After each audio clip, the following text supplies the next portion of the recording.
एक जमाने की बात है, एक राजा था। इसकी दो नन्ही और प्यारी बेटियां थीं। कुछ अरसे बाद राजा की बीवी का इंतकाल हो गया और वो दोनों बच्चियां मां के बगैर रह गईं। कुछ वक्त गुजरने के बाद राजा ने दूसरी शादी कर ली, लेकिन नई रानी को अपनी सौतेली बेटियां बिल्कुल पसंद नहीं थीं। वो उनसे सख्त बात करती और अक्सर उनका दिल दिखाती थी।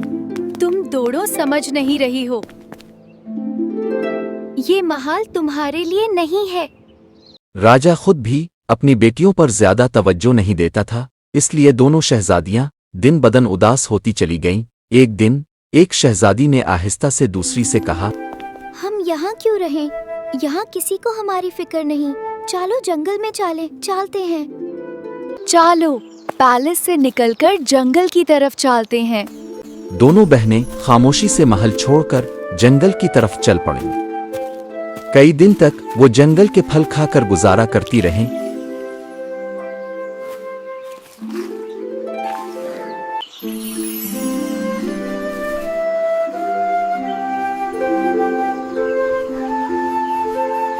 चलते चलते एक दिन उन्हें जंगल के बीच एक बहुत बड़ा और खूबसूरत महल नजर आया। ये महल एक खौफनाक देव का था, मगर इस वक्त देव और उसकी बीवी घर पर मौजूद न थे। एक शहजादी ने कहा, ये जरूर उसी का महल है, लेकिन अभी कोई नहीं। आओ अंदर चलकर कुछ खाना ढूंढते हैं। वो अंदर गईं और वहां उन्हें चावल मिल गए। एक बहन खिड़की पर पहरा देती रही और दूसरी ने चावल पकाना शुरू कर दिए। अभी वो खाना खा ही रही थी कि अचानक देव वापस आ गया। डर के मारे दोनों शहजादियां दौड़कर छत पर जा छपीं।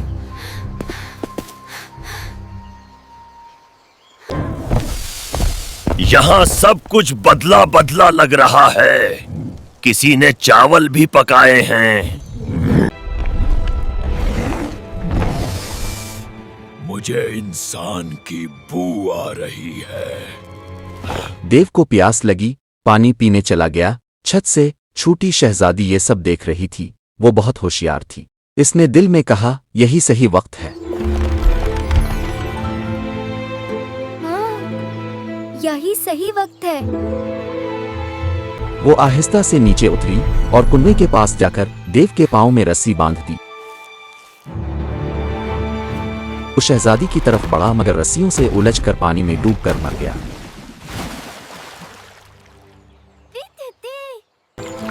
अब हमें कोई डर नहीं। अब हमें कोई डर नहीं। दोनों बहनें इसी महल में रहने लगें। वहां उन्हें खूबसूरत कपड़े, जेवरात और जानवर मिले। छोटी बहन जानवरों की देखभाल करती और बड़ी बहन घर संभालती।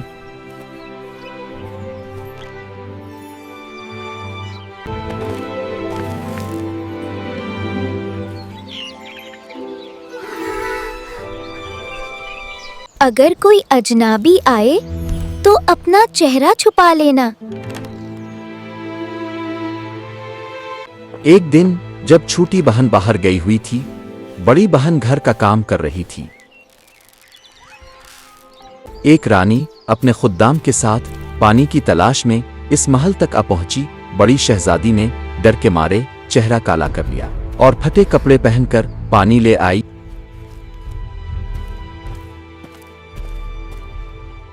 लेकिन रानी को शक हुआ। इसने पानी शहजादी के चेहरे पर डाल दिया। चेहरा धुल गया और उसका हसन जाहिर हो गया।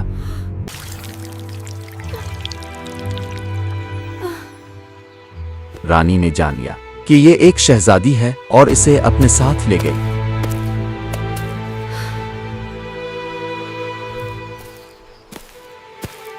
रास्ते में शहजादी ने अपने मोतियों की माला खोलकर कपड़े के टुकड़ों में बांध बांध कर जमीन पर गिराती गई, ताकि इसकी बहन रास्ता पहचान सके। जब छोटी बहन वापस आई तो बड़ी बहन को ना पाकर बहुत रोई। अगले दिन इसे मोतियों के निशान मिले और वो बहन की तलाश में निकल पड़ी।